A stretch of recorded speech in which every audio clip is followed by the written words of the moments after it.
Wikipedia Iceberg Part 3. It's been what, like 9 months or something since I released the last part of this. Sorry about that. It's just that I've been busy, I don't know, like fucking going viral. That's 1 million fucking views. A one with an M. Oh my god. In other words, I've been fucking busy hitting the gritty on the algorithm lately, and I definitely, before filming this, didn't have to YouTube search hitting the gritty tutorial. Now some of you are probably a little bit confused as to why I'm not a little black and white PNG guy talking about some old meme. And that's just because I do more than one type of video, and I'll probably never settle for just one. So for now you'll just have to deal with my face. The first 2 parts of this iceberg can be found down in the description, but you don't really have to watch them first. Here's a super quick recap of how my iceberg works. Instead of organizing the layers based on like most dark and disturbing entry found on the internet from my twisted mind, I've instead based the tiers on my own prior knowledge of the topic before, you know, making the iceberg. So we started off with stuff that I was pretty familiar with already, and now we're down at the 4th and final tier, which is stuff that I didn't know about, or at least didn't know much about when I, again, put this together like a year ago. So yeah, let's finish this thing once and for all. Here we go. You've probably heard before of the Children of God, or as they're known today, Family International. But if this entry had specifically been about the Children of God, it probably would have been higher up in the iceberg, as I do know a little bit about them from being weirdly obsessed with cults since probably too young. Cause yeah, no, this isn't specifically about Family International, but rather it's specifically about the practice of flirty fishing, which I somehow hadn't heard much about before. And I'll get to explaining what that is, but I feel that it's probably good to start with at least a cursory overview of Family International. Children of God. No, we're not those guys. We're Family International. Silly you, don't Google it. Don't Google it. Seriously, don't Google it. Don't worry about it. We're just a family. It's California, late 1960s, and Pastor David Brandtberg has managed to gather a small following of born-again hippies. They regularly gather at a small coffee house in Huntington Beach, but not for long. For soon David has a sort of vision telling him that a major earthquake was about to hit California, so he instead decided to take his followers on the road. They then proceed to establish several communes in various towns all over America, and David decided to spread his preaching to his members, or his children, through letters. These letters were known to be somewhat cryptic, like one of his 1972 letters entitled "Flee as a bird to your mountains," which obviously meant that it'd probably be best if as many members as possible leave America ASAP and move to Latin America, East Asia, or Europe, you know, away from their cringy so-called real family and friends who are worried that you've joined a cult and want to help you get out. So that's what they did, and by the mid-1970s, the COG reportedly had 10,000 members all around the globe. And it was around this time that David had had enough time to cook and presented a new way to convert non-believers to join their happy family. And this new way of recruiting members is, again, the actual entry on the iceberg, flirty fishing. In short, flirty fishing was the practice of having female members seek out random dudes, internally referred to as fish, often in bars or other places where men would go to meet women, flirt with them, go home with them, sleep with them, and then go, "Oh, that was amazing. I hope that was good for you too. I wouldn't want to let you down. But you know who else wouldn't let you down? The Lord." You just got flirty fished! Now this naturally, as it tends to do when you have unprotected sex, led to a lot of pregnancies within the family, who by the way at this point had changed their name to The Family of Love. So then there were babies, and these babies were called Jesus babies, which, can I just say, most uninventive name ever for a cult to name their extramarital weird sex scheme babies. Just Jesus babies. What's next? Naming a character Christian Shepherd? That's a little lost joke for the 8 people in the audience, including me, who still hasn't gotten over Lost.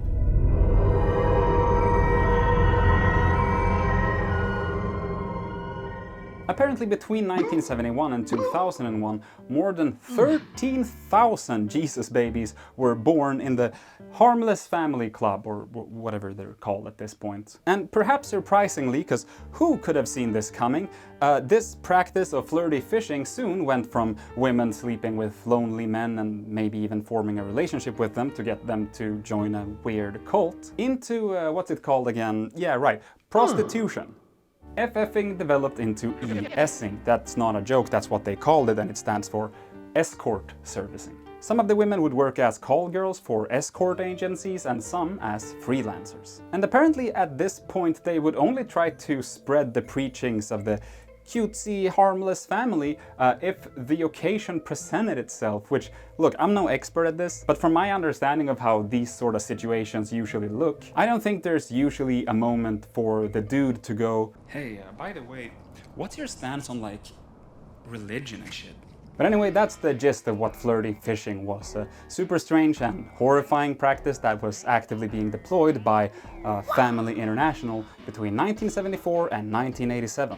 But before we move on, let me just wrap up the history of Family International real quick. Eventually, some allegations, as well as substantial evidence, came out that the family of love often expressed a more, let's call it, problematic type of love towards younger members of the family. You know, of the Epstein variety.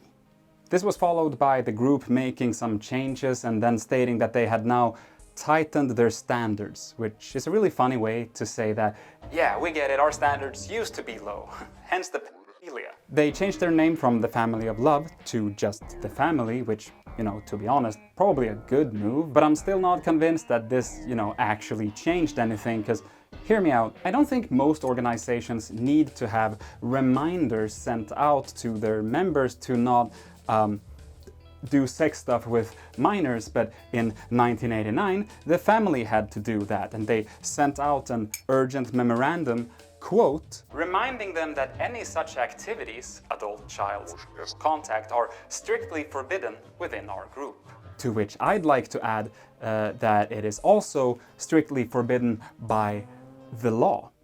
Furthermore, a spokesperson for the family stated in 2005, due to the fact that our current zero-tolerance policy regarding interactions between adults and underage minors was not in our literature published before 1986, we came to the realization that during the transitional stage of our movement from 1978 until 1986, there were cases when some minors were subject to inappropriate advances. This was corrected officially in 1986, when any contact between an adult and a minor, any person under 21 years of age, was declared an excommunicable offense.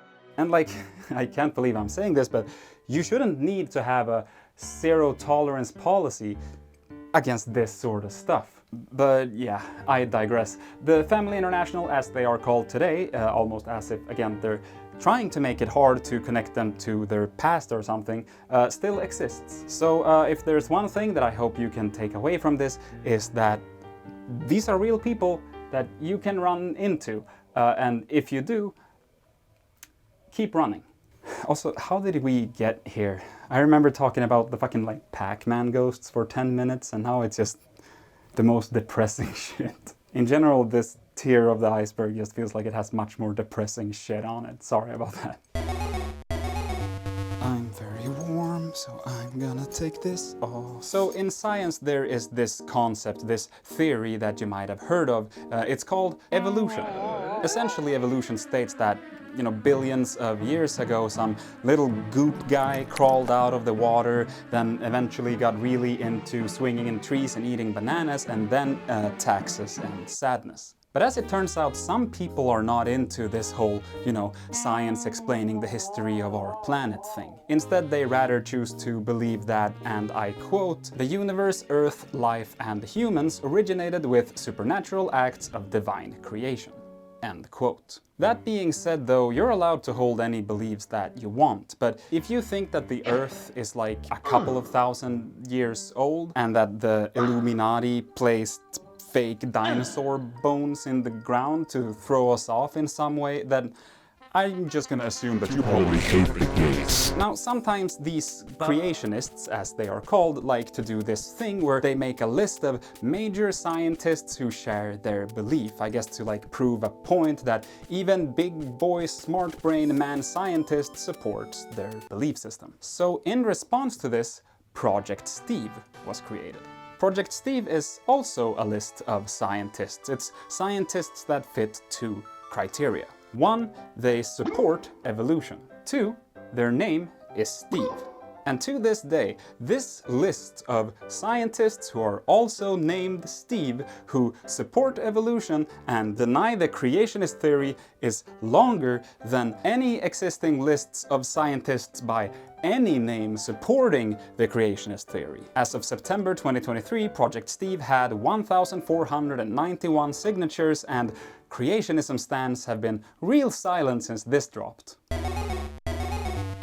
The Centennial Light is a light bulb that is supposedly the longest lasting light bulb in the world. It has again supposedly been burning since 1901 and has almost never been turned off, which I don't know what that means. Almost never? So it has been turned off? Yes, it has, several times. The bulb has hung in at least 4 different locations, starting at a house on L Street, and god damn it, I hate how Americans name street. What the fuck is L Street? And then it was moved to a garage in downtown Livermore, and then to a city hall, apparently. The Guinness Book of World Records has stated that it is the longest lasting bulb known in existence, but I mean, I think we all know at this point that Guinness World Records is, you know, they don't know shit, and that means nothing. But also it has been corroborated by Ripley's Believe It or Not, whose legitimacy I know nothing about, as well as General Electric. There is a live webcam that you can go to this day to watch the light in glorious 1280 by 960 1 frame per second motion JPEG video. And who knows?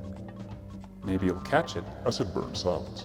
A fun little tidbit is that in 1976, during one of the moves of the bulb, they were so nervous about like unscrewing the bulb and possibly damaging it that instead of unscrewing it, they cut the power cord and then they placed the bulb in a specially designed box, which I have to imagine was just like a wooden box with like a towel in it. What do I know? Maybe it was like some expensive Italian light bulb box design. That's probably a thing. And then it got a full fire truck escort to the new location, where an electrician stood nervously awaiting and connected it to an emergency power generator, which should mean that even if the power does go out, the bulb will keep burning until it doesn't anymore.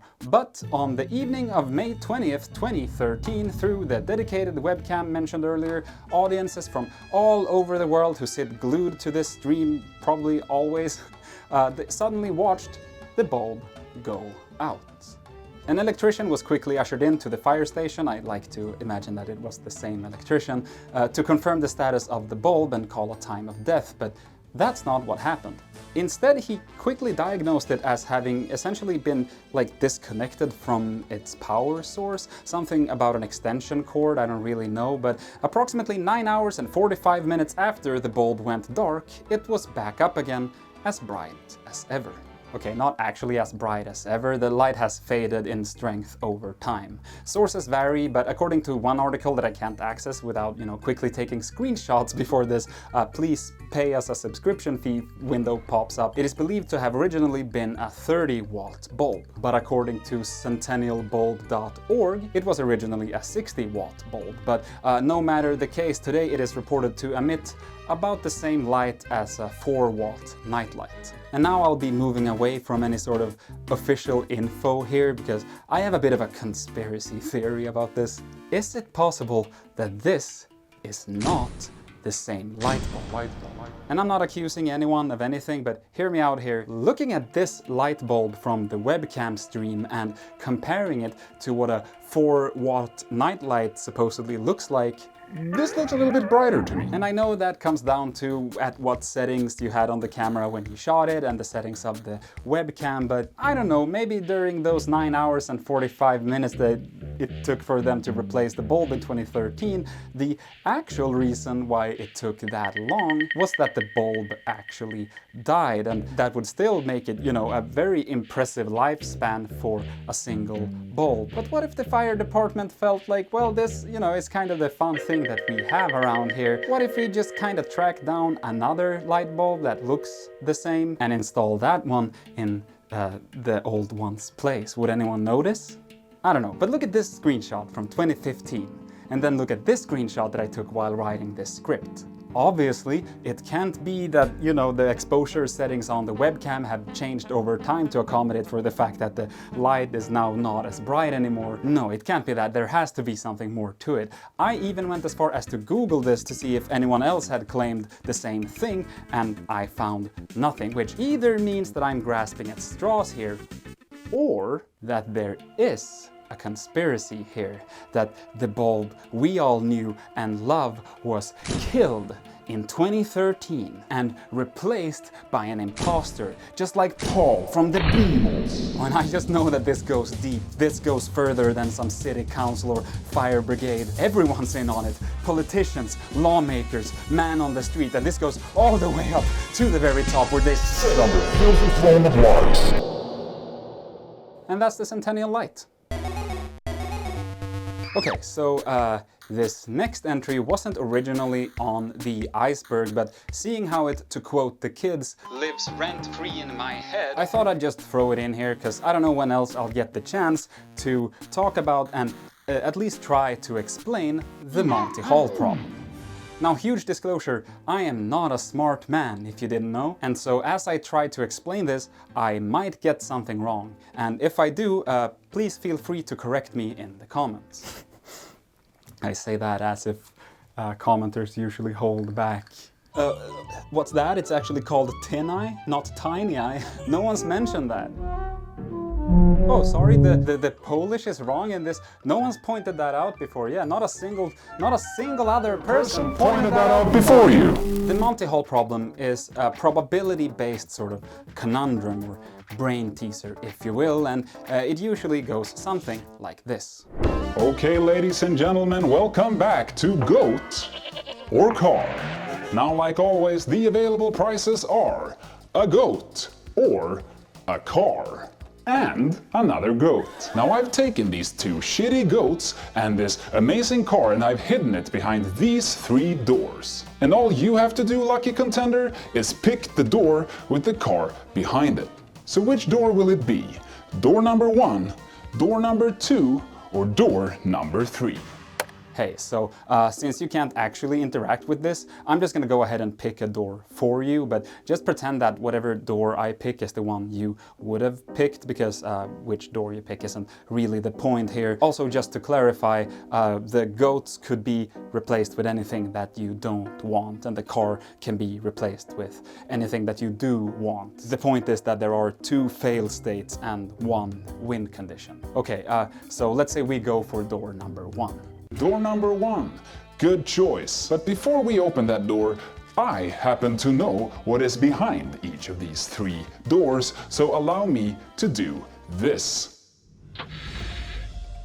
Well, now this makes it interesting, doesn't it? This means that there's still 1 car and 1 goat, but there's no way to know which door they're behind. So with that information, I'd like to ask you one final time. Do you want to stick with door number 1 or switch to door number 2? And that right there is the basic dilemma. Do you switch door or do you stick with your original choice, and does that affect your chance to win? Now, here's how I thought about this the first time that I was presented with this, and how I have to imagine that like most people would think about this, because this is just how I perceive it to make sense. So there are 2 doors with 2 different things behind them, which again, to me, very obviously means that there is a 50% chance of me getting a goat by opening door 1, or in the same way, there's a 50% chance of me getting a car by opening door 1. Alternatively, I can put it like this: there is a 1 in 2 chance of me getting a car by sticking with my door, and the same goes for if I switch to the other door. There's still a 1 in 2 chance that I get a car. Did that make any sense? I don't know if that made any sense. I hope it did. My point is that it doesn't really matter if I switch or not, right? Like not taking psychology into consideration, because I could see the argument that it's like I've picked a door and then I switch and then it turns out that the big prize that I wanted was behind door number 1. Maybe that would feel worse, so it's safer to like stick with it. But discounting any kind of psychology, this is all about like the numbers and the probability. It shouldn't matter, is how I think about it. It's 50-50, right? Well, surprise, surprise, as it turns out, who could have seen this coming? It isn't 50-50.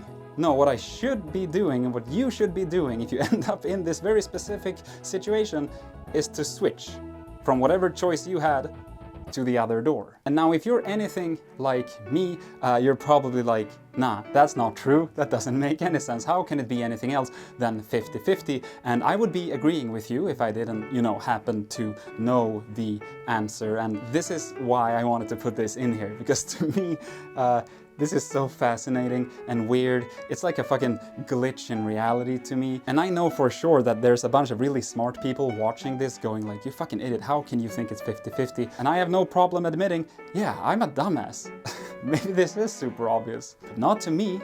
And apparently not to all of the countless scientists who were like disagreeing with this when this theory was first presented. So let me try my best to explain to you why you should be switching. Let's go back and do the experiment all over again. And this time I'm gonna let you know what is behind each of the doors. So let's say that behind door number 1 is a goat, behind door number 2 is a car, and behind door number 3 is another goat. Now, if you didn't know what was behind any of these doors, and we assume that you're gonna take my advice and do the switch, there are 3 alternatives as to what can happen here. Scenario 1. You pick the door with the car, I open the door to show you goat A, and you switch, i.e. you lose. Bummer.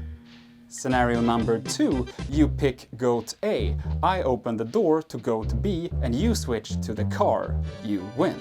Congratulations. And scenario 3, you pick goat B, I open the door to goat A, and you switch, and therefore you win. Congratulations again.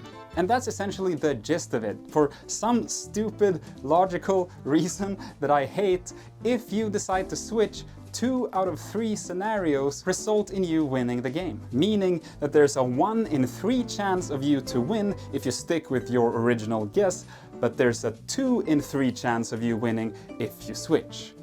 Fucking... Another easy way to visualize this is to add more doors. So here we have 100 doors, and I then ask you to pick a door. What's that? 69. That's the 6th number. But before I open it for you, I do this real quick. I open 98 of the other doors. There we go. Those were all goats. Now, all the doors that are left are 69 and 3. So in this scenario, would you stick with the door that you picked, meaning that you think you guessed it right out of 100 on the first try, or would you switch to door number 3? Again, the probability of your first guess being right is 1 in 100, but if you switch to door number 3, that's 1 in 2, right? So yeah, that's the Monty Hall problem, or as I like to call it...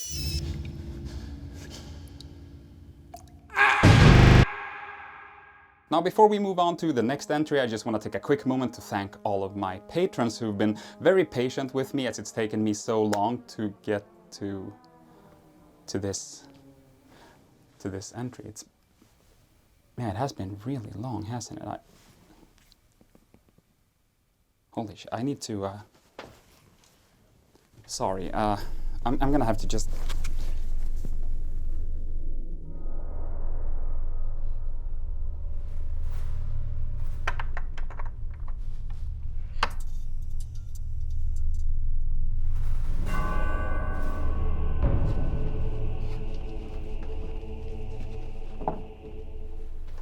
Hey, buddy. I'm back. How long has it been? What? Not that long, but I'm here now, aren't I? Listen, I noticed that the last video did really well, and you know, I just wanted to say thank you. Release me. Yeah, no, yeah, of course, I will.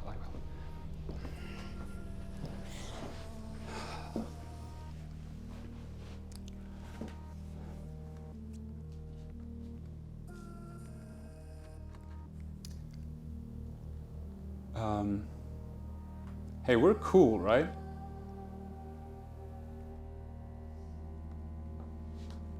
Cool.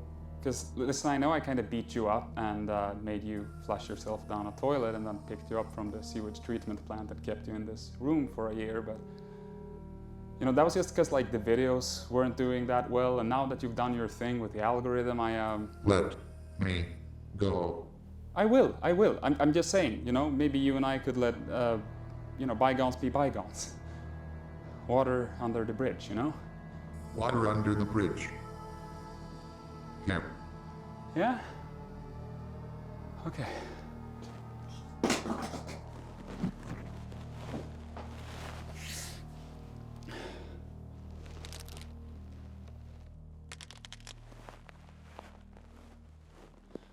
I'm really glad we could work this out. Whoa. Yo, let's take it easy, okay? This is what you wanted, right? What? The views, the subscribers. Yes? Good. But first you'll have to do a couple of things. For me. Hey, I thought we said water under the bridge, man. Merch. What? You will do merch. And sponsors. You'll start a podcast, a vlog channel, gaming channel, a Squarespace website, Okay, man, I'll do whatever you want, okay? and one more thing. No, please. Trade. Shadow. Load.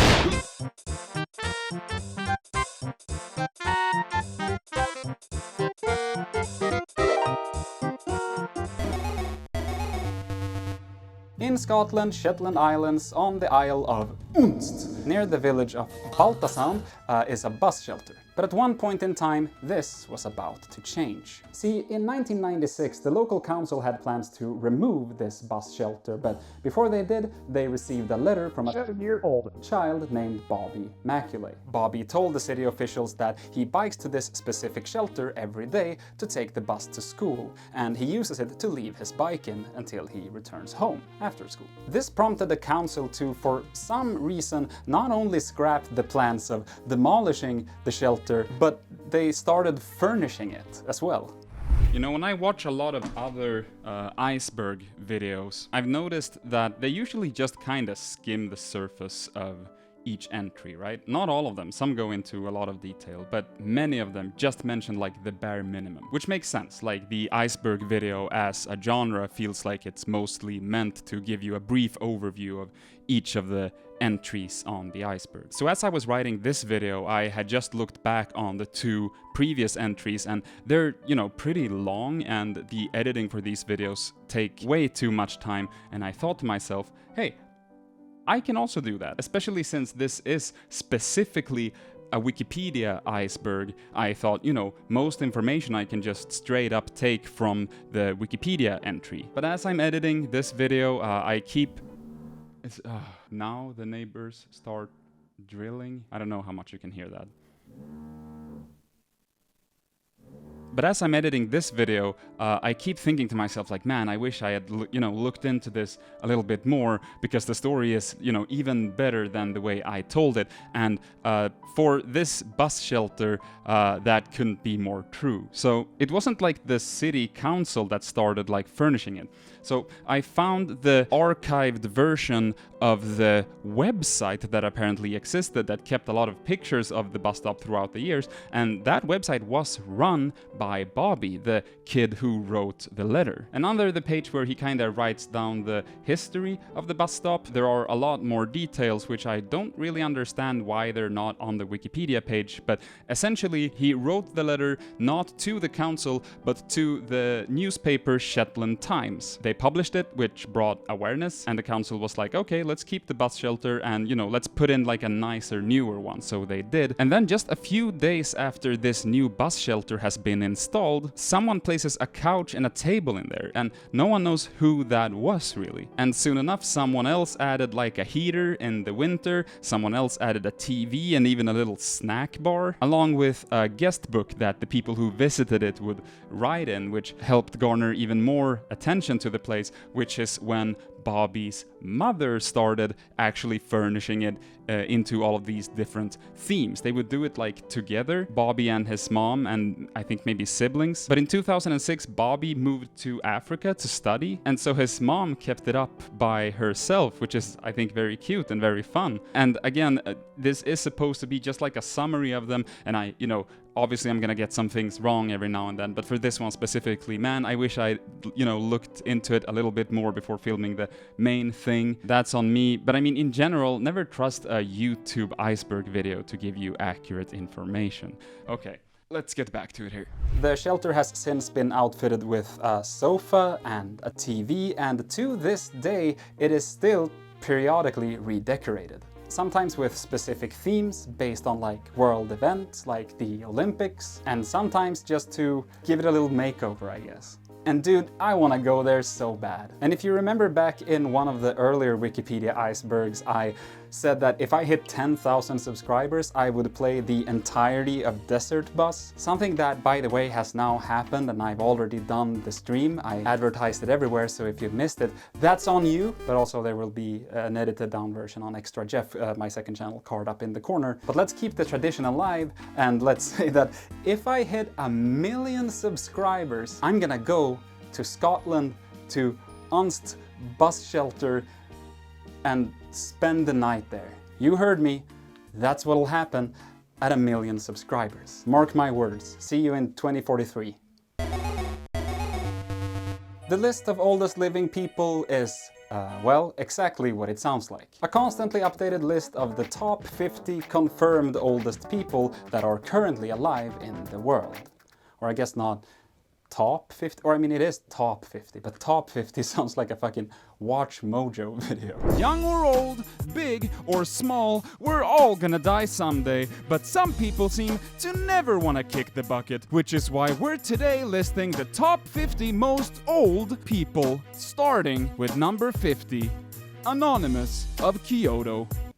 Most people on the list aren't actually anonymous, and as of the time of me writing this script, the oldest currently living person is Maria Branias Morera from Spain, who still apparently doesn't fuck around at all with this whole dying thing, despite being 116 years old. And as far as this entry goes, that's about it. There's not that much more to it. I think this is really fascinating, and I love that this is just here, it's just available on Wikipedia. But to make sure that this entry isn't too short, I combined it with another list entry.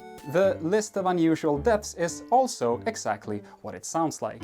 A long ass list of people who have died in various strange, unexplainable, and just sometimes straight up kind of funny ways. The list starts with Menes, who died circa 3200 BC, that's before Clive Owens, who died from being picked up by a hippo who then carried him away somewhere and killed him. And then it goes all the way down to Dorothy Louise Downey, who passed away on the 27th of November 2023 by breaking through the floorboards in her daughter's house and then falling down a hidden well shaft that was there underneath the floorboards. Now, obviously, the newer you go on the list, the sadder it gets, like the one I just mentioned, for example, because, that just happened. But if you're an awful person like me, all you have to do is go to any point like before, let's say, the 90s, and then you'll,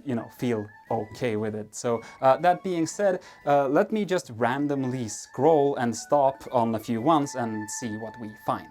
Okay, I got the list in front of me here, and I'm thinking we'll do like 5 of these, and this part is, completely unscripted, so I'm just gonna scroll through and try to find 5 that stick out to me for one reason or another. Not counting this one because I just saw it. Antiphanus, however you say that, who died circa 310 BC, supposedly died after being struck by a pear. But let's get some more modern examples in here. This is an interesting one because I feel like this is one that I've heard about before. October of 1988, a poodle named Kashi, I guess, in Buenos Aires, fell 13 floors and hit a 75-year-old Marta Espina, killing both instantly. In the course of events, 46-year-old Edith Sola came to see the incident and was fatally hit by a bus. An identified man who witnessed her death had a heart attack and also died on his way to the hospital. So a poodle died by falling on an old lady who also died. And then some woman who was like watching it gets hit by a bus, and another dude just gets a heart attack from seeing all of this. I love that. Or I mean, I don't love that, but let's move on. Okay, this one, I don't know how funny this is. I mean, it's not funny, but it's July of 1924. The 16-year-old younger son of Calvin Coolidge played tennis with his older brother at the White House tennis courts and neglected to wear socks. A blister on the third toe of his right foot resulted, which quickly became infected, and he died just over 1 week later when sepsis set in. I guess it's just wild to me that 100 years ago, if you got a blister on your foot, that could be the end of you. I feel like today you could essentially be like a full body blister, and modern science would just keep you alive. It'd take a lot more than that to kill you. Unless you're in America, then it's just, you know, looking the wrong way at a guy in Walmart with a gun. Thomas Lynn Bradford in 1921, in an attempt to ascertain the existence of an afterlife, the spiritualist committed suicide by sealing his Detroit apartment, blowing out the pilot of his heater and turning on the gas, dying of carbon monoxide poisoning. Bradford had intended to communicate his findings to fellow spiritualist Ruth Starkweather Doran, but some weeks after his death, the New York Times ran the article, "Dead Spiritualist Silent."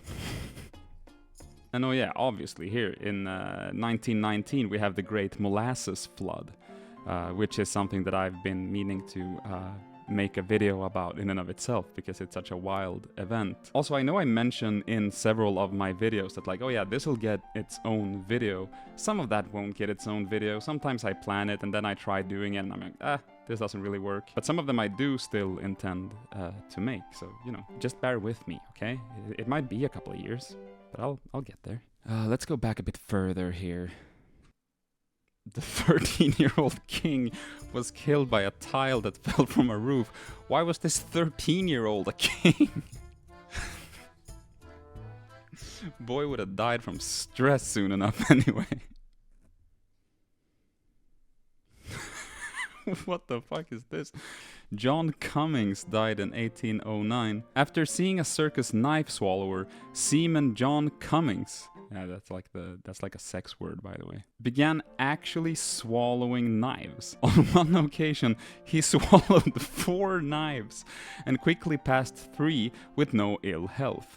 He later swallowed 14 knives, and after some days with abdominal pain, likely on account of the knives, he passed all of them. He finally, he's not done. He finally swallowed 20 knives and a clasp knife case. But after a few days, he had only passed the case. He died after 4 years in pain. Wait, what? He had knives in his stomach for 4 years? On autopsy, a knife blade spring were found in his intestines and between 30 and 40 fragments of metal, wood, and horn in his stomach. But my guy swallowed 20 knives and didn't shit them out? He just had 20 knives in his for years? But where did they go? If they only found 1 knife blade, I mean, I guess he could have shit them out during those 4 years, like one by one, but that's wild. That's my favorite so far. Maybe we end on that one. Next up, we got a bit of a double entry, namely Topsy and Mary.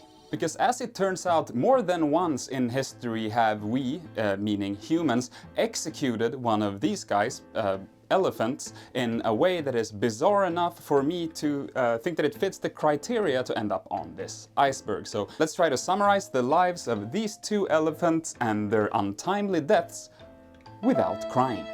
Again, this tier is so much sadder than the previous ones. Starting off with Topsy. Topsy was born in the wild around 1875 in Southeast Asia. She was captured and brought to the United States of America to be part of a circus. Through the years, Topsy apparently got a bit of a rumor about her that she was a bad elephant.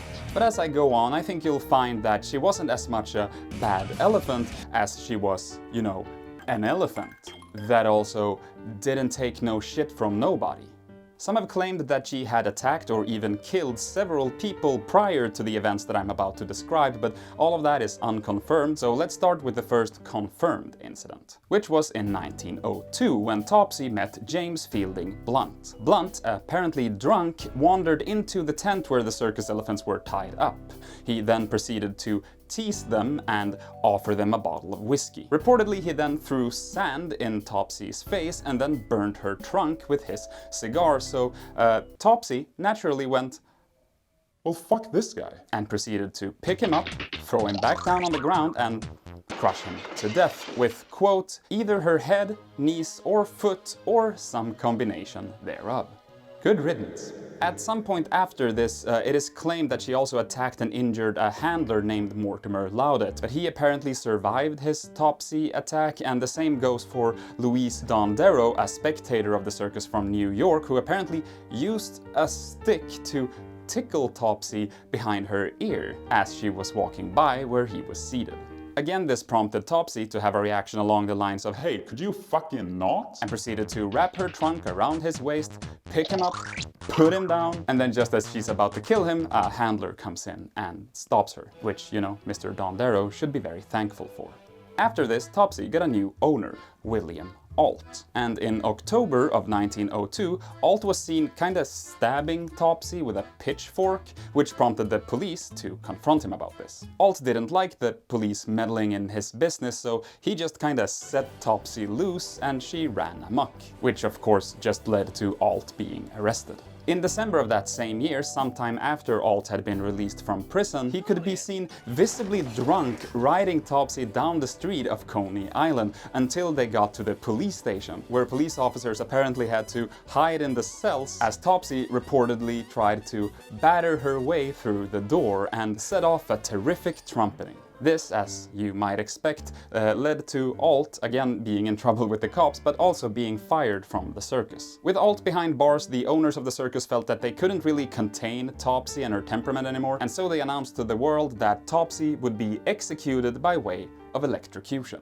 Upon hearing about this, John Peter Haynes, the president of the American Society for the Prevention of Cruelty to Animals, reached out and said like, hey, you can't do that. This was followed by some back and forth between the circus and Haynes, but somehow they agreed and landed on that the best method would be to feed the elephant with poisoned bananas and then hanging her and then electrocuting her. Thanks, Haynes.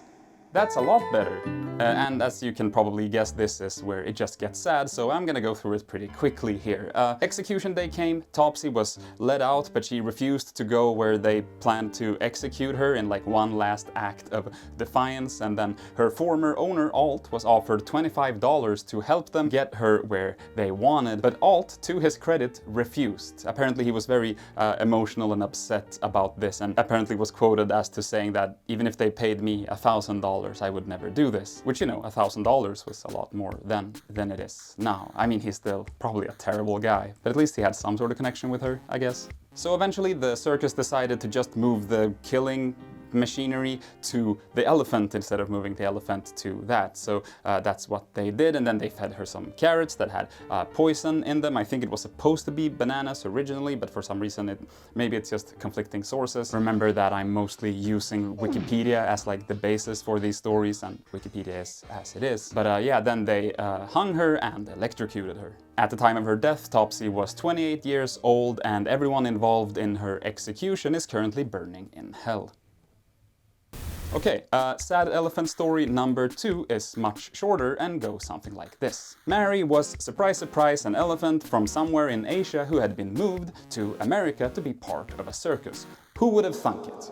One day during a parade, the homeless man that they had hired the day before, despite him having zero prior knowledge about elephants or how to care for them. As I sit here editing this, I realized that somehow I don't mention what they hired this guy to do. So just to clarify, they hired this random guy who was homeless, who had never dealt with elephants in his life before, to be the elephant guy at the circus.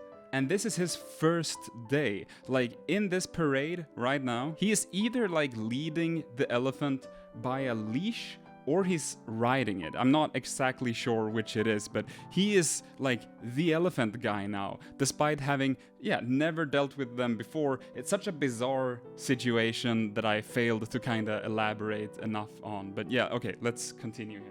Started prodding Mary behind the ear with a stick, which at this point I think we can all agree on is probably not a good idea. And I think he would be inclined to agree, because Mary picked him up, threw him down on the ground, and crushed his head in front of a crowd of onlookers. This didn't go down well with the crowd. They apparently started chanting kill the elephant," which is interesting because in the Topsy case, before she was executed, apparently she helped like rocket the popularity of the circus that she was in, because people came just to see the famous aggressive elephant. But apparently that's not how it went for Mary. Instead, the circus director pretty immediately decided that the best solution to this would just be to kill the elephant as quickly as possible. So the very next day, that's what they did by hanging her. There is this famous image of the event, but apparently the authenticity of this photo has been called into question numerous times, so it seems like it's pretty likely that this isn't a real photo, or at least a heavily altered one. And those are the stories of Topsy and Mary, and I'm sorry. Okay, let's talk about something less sad. Let's do Ferdinand Chevel, which admittedly is also a sad story, but mostly in the beginning. It gets cooler the further along that we go, and also there are no animals involved, so, you know, who cares? It's just some fucking guy, right? So this is Ferdinand Chevel, and as you can probably tell, I don't know how to pronounce his last name, so I'm just gonna call him fucking Chevy. Let's do that. Chevy. Why not? Chevy was born into a poor family and worked for most of his life as a mailman. In 1858 he met his first wife, Rosaline, and they had 2 sons, Victorin and Cyril. Victorin unfortunately passed away at about 1 year of age, and a few years later so did Chevy's wife, Rosaline. 5 years later, Chevy met his second wife, Claire, and not long after this she gave birth to their daughter, Alice Marie. Unfortunately, again, Alice Marie passed away at the age of 15, and this was something that Chevy apparently took extremely hard. But as time tended to do, it kept moving forward, and about 18 years later, his remaining son, Cyril, and his now wife, Claire, both passed away within about 2 years of each other.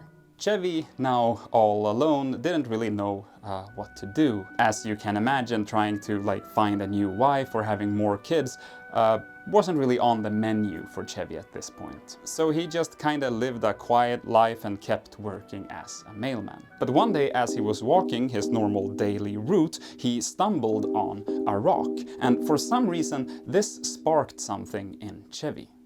I was walking very fast when my foot caught on something that sent me stumbling a few meters away. I wanted to know the cause. Previously in a dream, I had built a palace, a castle or caves. I cannot express it well.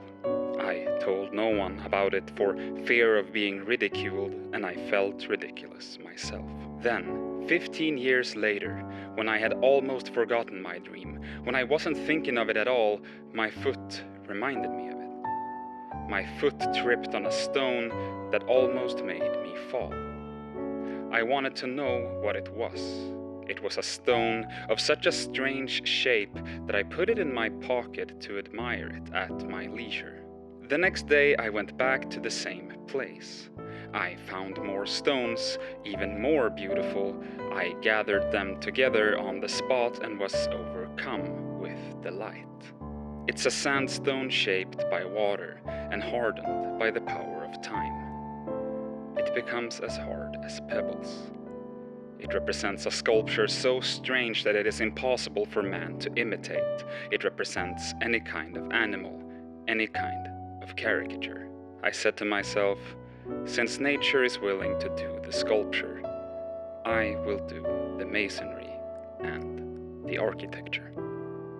So Chevy started building. It wasn't exactly clear what he was building, but he named it Le Palais Idéal. The ideal palace. At first, Chevy was just kind of putting rocks in his pockets during his daily mail rounds, but eventually he transitioned to carrying a basket to be able to, carry the stones in there. And before he was done, he was bringing a whole ass wheelbarrow with him every day on his mail routes. And for the next 33 years, this is what Chevy did, working as a mailman during the day, collecting rocks, and building during the night by the light of an oil lamp, binding stones together with lime, cement, and mortar.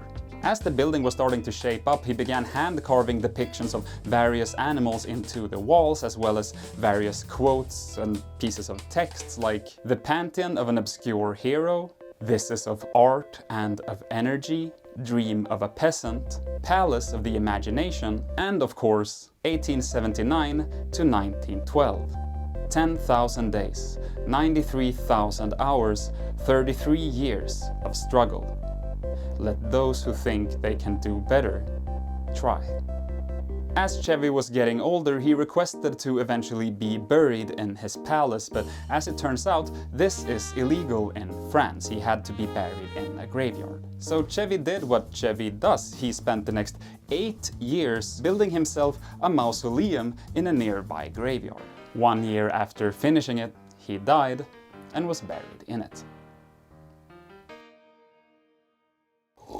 And those were all the entries on this last tier of the iceberg. If you made it all the way here to the end, you probably don't mind me doing an iceberg video, but if you for some reason watched all of this, despite the fact that you only want me to do the sort of like skull trumpet investigation type stuff, then first of all, sorry, it's not gonna be only that, but second of all, keep your eyes peeled. I am working on a couple of things in that same vein. So yeah, there's probably gonna be content like that every now and then, but not exclusively. I want to thank all of my patrons. There's been quite a few new ones. I'm gonna probably restructure the way that the tiers work, because that's a little messy now that it's starting to become more of you guys. And I just want to thank all of you a lot. I really appreciate it. I did not expect the sort of reception that the Skull Trumpet video got, and that's been so cool to see, and I'm so stoked that some of you have decided to actually stick around and watch all this other bullshit that I do. Oh, also, I'm gonna probably be putting together all 3 of the iceberg videos into one video, and upload so that you can watch the whole iceberg at once, and I'll remove some of the intro pieces and stuff so it flows a little better, and perhaps I'll even record some additional information or other little things if there's any, yeah. So keep an eye out for that if you wanna, rewatch all 3 parts as a single video. And I think that's everything. Check out the Patreon, patreon.com/Jeffia. Join the Discord, why don't ya? We're in there, I'm in there all the time. Whenever I need help with anything for a video or need to ask a question, that's usually where I ask it. So it's a way to kinda sometimes get little sneak peeks about things. I'm on Twitter, where I also sometimes post about needing help with stuff, and that should be everything. But the world's longest outro still isn't over, because I want to give a special shout out to Moonshine Robot, Jared Nelson, Sorrow, Dan Farmer, GeoWo, Tyler Graham, Sixpix, Hannah, Blåholtzen, Liminality, Tommy, Mr. Shifty, Epsy, Minx, and Faint Speaker. Thank you guys for being top tier patrons. And as a special little treat for those who stuck around all the way until right now, I'll let you in on a little secret. Here's how the shot actually looks that you're watching right now. But since I wanted to fit into a widescreen image, the sides over here and over here are just fake. I add that in post. The more you know. Hope to see you in the next one.